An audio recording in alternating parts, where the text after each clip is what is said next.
Ngayon guys, ang gagawin natin ay ito namang tubo na uno.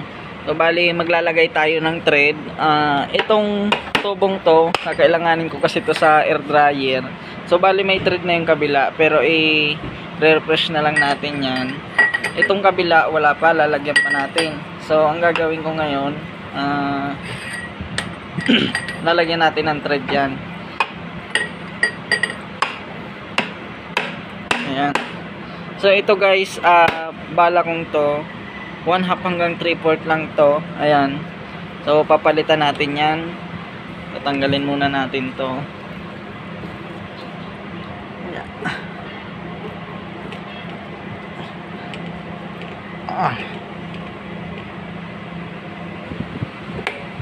Ayun. Natanggal na natin guys. Bali papalitan natin ng balang uno.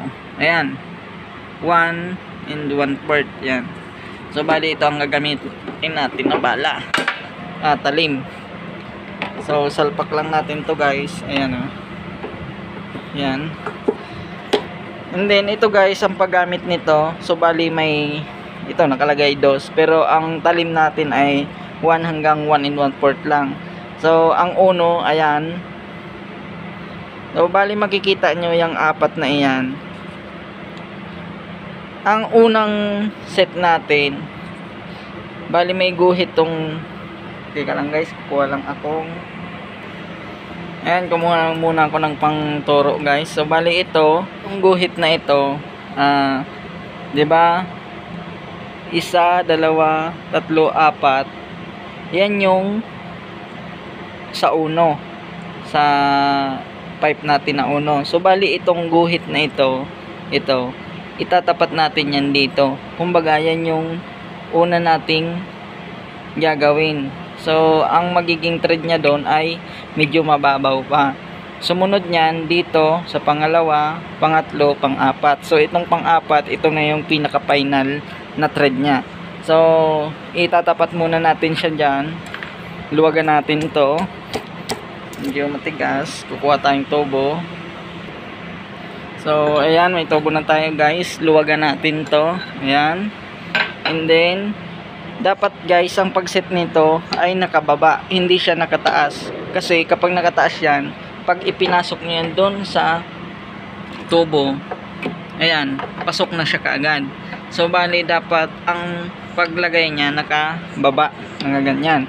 Kung ang setting natin ay dyan, yan yung set natin. So bali higpitan muna natin. Makikita nyo pag pinasok nyo yan, ayan, yun yung magiging thread nya.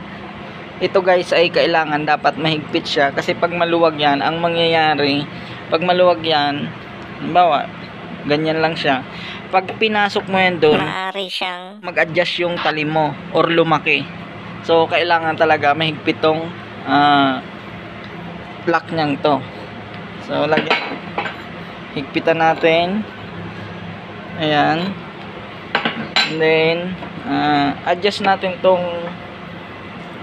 ayan guys, pag nakataas siya, ganon, ayan, pasok.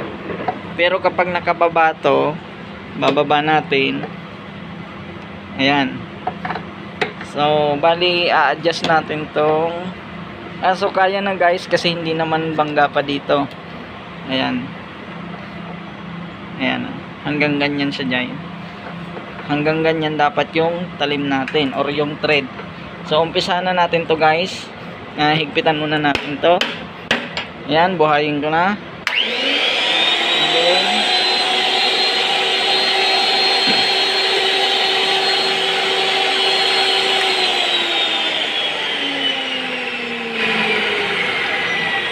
guys, kapag naikot na to guys, yung mismong pang thread natin or yung motor, ibababa na rin natin to para automatic na siya maglagay ng thread.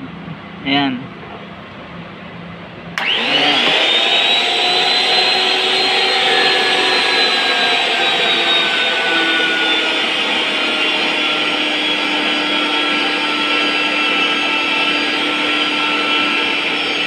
And then naangat natin. Ayan. lang. So bali guys, makita nyo may thread na siya. Kailangan guys, kapag lagay na kayo ng thread or pumantay na siya dito, kahit pumantay lang siya dito, depende sa inyo guys, pero ganyan yung ginagawa ko. Nilalagyan, pinapantay ko lang yung talim, at yung tubo dito. So bali ganyan lang. And then pag may pumantay na siya guys, dapat itataas nyo na to. Kung mapansin nyo kanina, habang nag-thread siya, nakaganyan, nung pantay na siya dito, dyan sa part na to, sa talim, inangat ko na siya para lumaki or matanggal na yung talim. Ayan. Ayan, oh.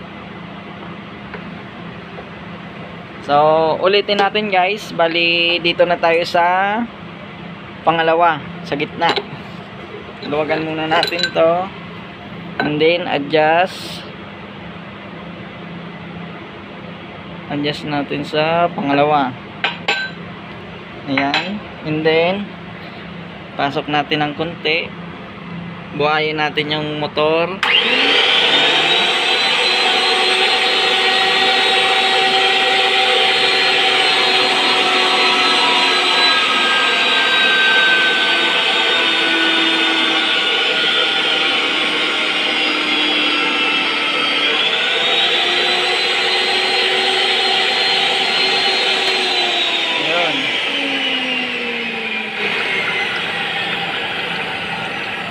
Bali, nasa pangalawa na tayong set guys.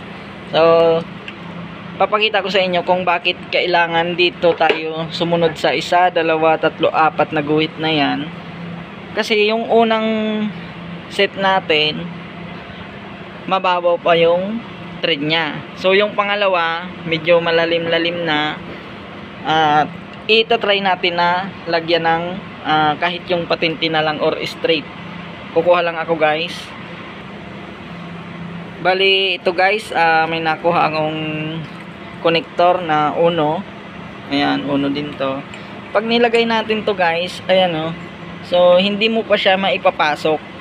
Kasi yung set natin dito ay nasa pangalawa pa lang. Kumbaga malaki pa tong tubong to. Kumbaga malaki pa yung pagkatubo niya.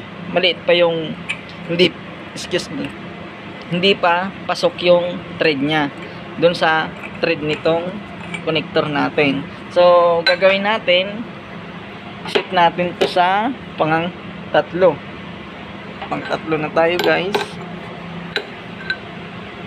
Ayan, set natin sa pangatlo, and then higpit.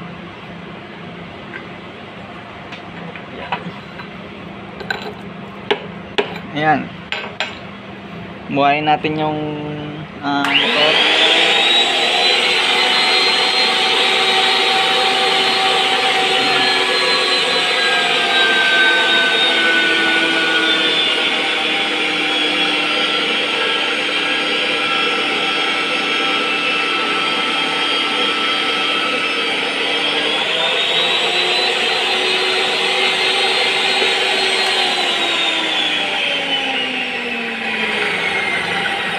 So ngayon guys ay nasa pangatlo na tayo, at yung thread naman natin, so susukatin natin kung ano na yung pinagbago. So sukatin natin. Ayan, pasok na yung, ayan guys. So bali ito kasing anong to ay luma na rin, pero pasok na siya guys. So kung napansin nyo guys, ay kahit dito ay hindi pa siya sagad sa number 4, pero pasok na yung straight natin. So sa ganito guys, ayan, pupwede na siyang pupwede na yan guys kahit nasa pangatlo pa lang kayo. Pero kung ang gagamitin nyo dito ay yung bago ang thread, kasi ito gamit na to guys. Ay sorry, kukuha akong bago guys. So ito guys, may nakuha akong patinting uno. So bali testingin natin siya, ipasok natin.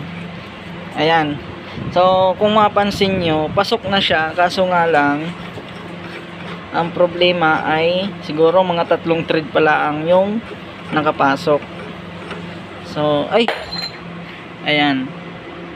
Kumbaga, yung thread niya ay iilan pa lang yung nakakapit.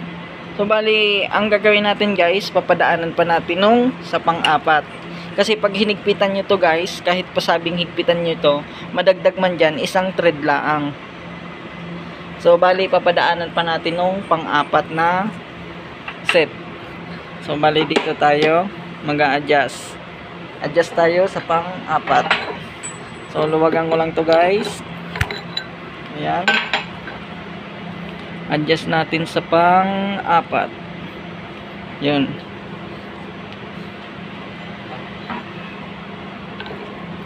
Ayan. Naisip na natin sa pang-apat guys. Ito. So, bali mag-thread ulit tayo.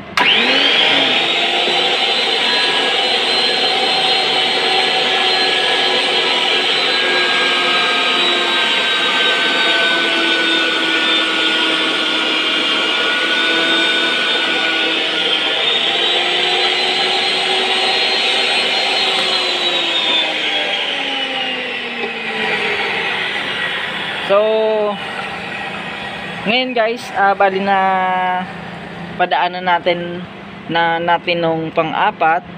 So, ang mangyayari guys, titestingin natin, ilagay itong patente.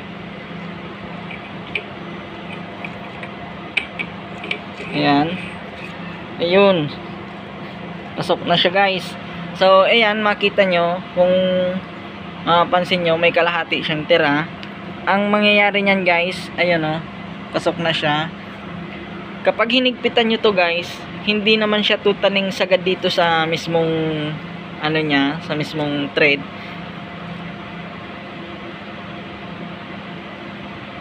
Dapat pag hinigpitan nyo to guys ay kumbaga hindi naman siya sagad na sagad dito sa pinaka thread niya. Kumbaga mag-adjust man siya, may matira 2 thread or 3. Kahit 2 guys. So ayan. So, ganun lang guys ang paglalagay ng thread ng tubo sa manual na pipe threader. So, ito kasi guys ay manual to. So, ito yung talim natin, yung salpakan ng talim. Ito naman yung panglinis dito sa bunganga nitong tubo. Ayan. And then, ito naman yung cutting, pang-cutting natin. So, ayan. Ngayon guys, tatanggalin ko na to. Ayan, bali kailangan ko kasi to guys dun sa kinakabit kong air dryer. So hanggang dito lang guys. Ganun lang ang process natin kapag mag-thread tayo. So una dito sa unang set na to, unang guhit, pangalawa at pangatlo, at yung final naman yung pang-apat. So hanggang dito na lang to guys. Papakita ko kung saan to nakakabit. So bali picture na lang siguro. Maraming salamat guys.